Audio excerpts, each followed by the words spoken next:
உலகத்திலேயே largest glacier எங்க இருக்கு? லேம்பர்ட் கிளேஷியர் தான் வந்து வேர்ல்ட்ஸ் லார்ஜஸ்ட் கிளேஷியர். நம்மளுடைய இந்தியாஸ் லார்ஜஸ்ட் கிளேஷியர் எங்க இருக்கு? அதோட பெயர் என்ன? சொல்லுங்க, கண்டிப்பா உங்களுக்கு தெரிஞ்சிருக்கும். அந்த கிளேஷியர் பேரு சியேச்சின் கிளேஷியர். இதுதான் highest battle field in the world. இந்த இடத்துல அதிகமான சண்டைகள் நடக்கும். போர் ஏற்பட்டுச்சுன்னா அங்கனக்குள்ள நடக்கும். ஏன் அங்கனக்குள்ள பேட்டில் ஃபீல்டு சொல்றாங்க தெரியுமா?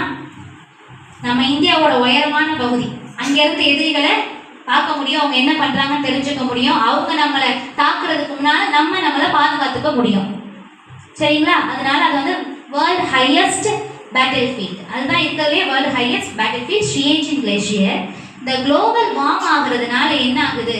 அந்த ஃப்ரெஷ் வாட்டர் சோர்ஸ் இருக்கு இல்லையா, கிளேசியரை ஃப்ரெஷ் வாட்டர் சோர்ஸ் சொன்னேன்ல, 1.9% ஆஃப் ஃப்ரெஷ் வாட்டர் அங்கே தான் இருக்கு.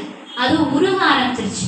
அதோட முனை பகுதி பார்த்தீங்கன்னா 850 மீட்டர் அளவுக்கு உள்ள போயிடுச்சு, உருகிடுச்சு, காணாம போயிடுச்சு. அப்ப இன்னும் அதிகமாக குளோபல் வார்மிங் அதிகமாயிடுச்சு அப்படின்னா என்ன ஆகும் அப்படின்னா, சடனா உருகும், அங்க இருக்கிற ராணுவ வீரர்கள் பாதிப்பாவாங்க, திடீர்னு நிலச்சரிவு ஏற்படும், பனிச்சரிவு ஏற்படும், திடீர்னு வெள்ள அபாயம் கூட ஏற்படும். அங்க இருக்கிற மக்கள் எல்லாம் அந்த இடத்துல இருந்து இடமாற்றம் செய்யப்படணும். இவ்வளவு தீமைகள் அதுல இருக்கு. நம்ம வெளியிடுற வாயுக்கள்னால, நம்ம வெஹிக்கிள் யூஸ் பண்றோம் இல்லையா, அதுல ரிலீஸ் பண்ற nitrous oxide, carbon di oxide, methane, நம்ம செய்யற செயல்கள், இதனால ஏற்படக்கூடிய வாயுக்கள்னால இத்தனை விளைவுகள் இருக்கு. நாம எங்கேயோ ரிலீஸ் பண்ணிட்டு இருக்கோம். ஆனா நமக்காக, நம்ம உயிருக்காக, நம்மளுடைய பாதுகாப்பிற்காக அங்க ஒரு ராணுவ வீரர்கள் இருக்காங்க பாத்தீங்களா, அவங்க என்ன பண்ணாங்க? அவங்க அஃபெக்ட் ஆகப்படுறாங்க. அதனால இந்த வாயுக்களை குறைக்கிறதுக்கு நாம என்ன செய்யலாம்? 2.5% ஆஃப் ஃப்ரெஷ் வாட்டர் வந்து அக்ரிகல்ச்சர்ல 70% பயன்படுத்துறோம்.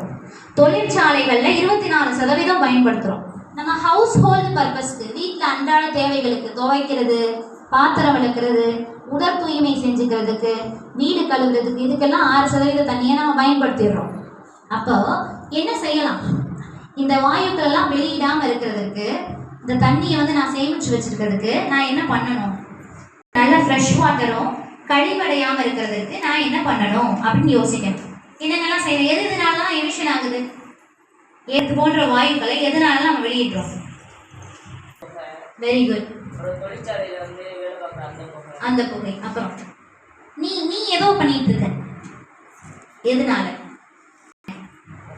வண்டியில வரீங்க, அப்பா கொண்டு வந்துடுறாங்க, அம்மா கொண்டு வந்துடுறாங்க, வண்டி யூஸ் பண்றோமா? சைக்கிள் யூஸ் பண்ணி ஸ்கூலுக்கு வரலாமா? நடந்து ஸ்கூலுக்கு வரலாமா? அது அப்படி பண்றது மூலமா வாயுக்களை கொஞ்சம் குறைக்கலாமா? இப்படி நம்ம ஒவ்வொரு செயல்கள் மூலமா யோசிக்கணும். எதுலாம் இந்த வாயுவை குறைச்சா எப்படிலாம் புவி வெப்பமடையதை தடுக்க முடியும், அதை தடுத்தாதான் அந்த கிளேஷியர்ஸ் எல்லாம் வேகமா உருகுல இருந்து கட்டுப்பட முடியும். அது சப்போஸ் வேகமா உருகிச்சு வச்சுக்கோங்க, கடல் நீர் எல்லாம் நிலத்துக்குள்ள வர ஆரம்பிச்சிடும், டக்குன்னு சுனாமி ஏற்படுறதுக்கு வாய்ப்பு உண்டு.